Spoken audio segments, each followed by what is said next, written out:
सर्वप्रथम या महाराष्ट्राचे राज्याचे माजी मुख्यमंत्री तथा या सिंधुदुर्ग जिल्हा रत्नागिरी जिल्ह्याचे खासदार सन्माननीय आमचे मार्गदर्शक नारायणजी राणेसाहेब त्यांनीही माझ्यावर जी जबाबदारी सोपवली आहे, त्याचबरोबर महाराष्ट्राचे मुख्यमंत्री देवेंद्र फडणवीस साहेब, आमच्या महाराष्ट्राचे प्रदेश रवींद्र चव्हाण साहेब, माझ्या दोन्ही मंडळाचे अध्यक्ष, तसेच या देवगड तालुक्याचे माजी आमदार अजितराव गोपटे आणि पडेल मंडळमध्ये आमचे बंड्याजी नारकर यांचं मोलाचं सहकार्य आतापर्यंत मला लाभलेलं आहे।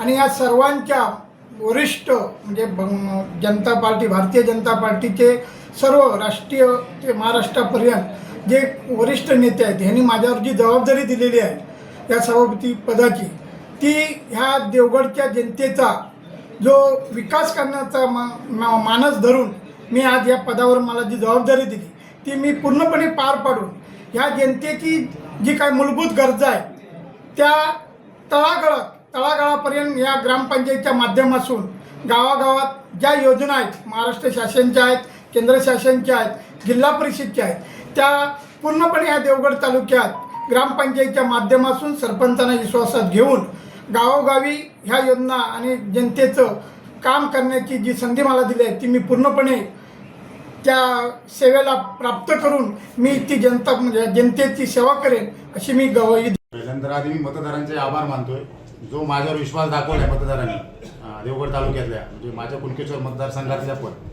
त्यांचे पहिले आभार।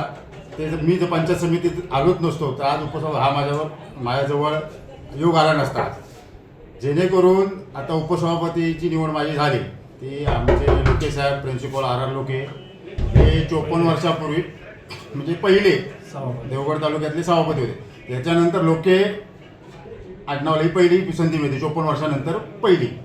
त्यामुळे मी आधी पहिले मुळात आमचे शिंदे साहेब, राणे साहेब यांचे आभार मानतो। त्यांनी जो विश्वास दाखवला तो माझ्यावर विश्वास टाकला आहे तो मी सार्थकी लावणार 100%। समितीच्या स्तरावर जेवढी कामं आहेत लोकांची म्हणजे गावागावात जाऊन काय असतील ती मी सगळी त्यांच्याबरोबर कनेक्ट करून ती घेणार सगळे। आपली कार्यपद्धती म्हणजे ती स्वच्छ असेल, त्याच्यात काय होणार नाही। मुळातच नितेश साहेबांनी मगाशीच सांगितलं आहे, जो काय जनतेसाठी निधी लागेल तुला माझ्याशी पण बोलले, फोनवर सभापतींशी पण बोलले। नितेश साहेबांचे खरोखरच मनापासून मी आभार मानतोय आणि त्याने जो माझ्यावर विश्वास वैयक्तिक टाकला आहे तो सगळ्यात मोठा आहे आणि तो मी सार्थकी लावणार 100%।